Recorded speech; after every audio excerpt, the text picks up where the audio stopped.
Bwana, leo nataka nikufahamishe jinsi gani mtu anaweza akafungwa kwa kutumia konokono. Kifungo hiki cha konokono ni kibaya sana.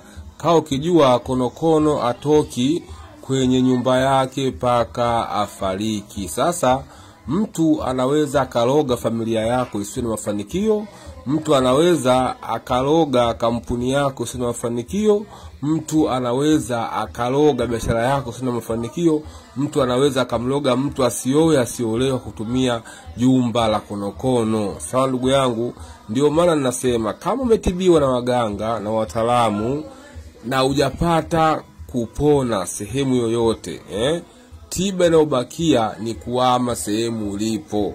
Yani tiba iliyobakia ni kuhama sehemu ulipo. Huwezi jua hivyo vitu vinavyokutesa, hayo maagano yanayokutesa yapo katika sehemu ulipo ndugu yangu. Ukifanyiwa uchawi huu wa konokono ndugu yangu ni mbaya sana.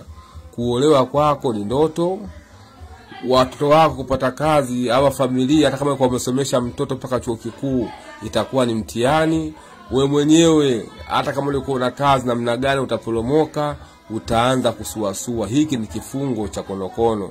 Mchawi akitaka kukuloga lazima apate jina lako na mama yako, ama achukue vitu muhimu katika mwili wako, ama unyayo, mchanga wa unyayo wako, ama kucha, ama nywele.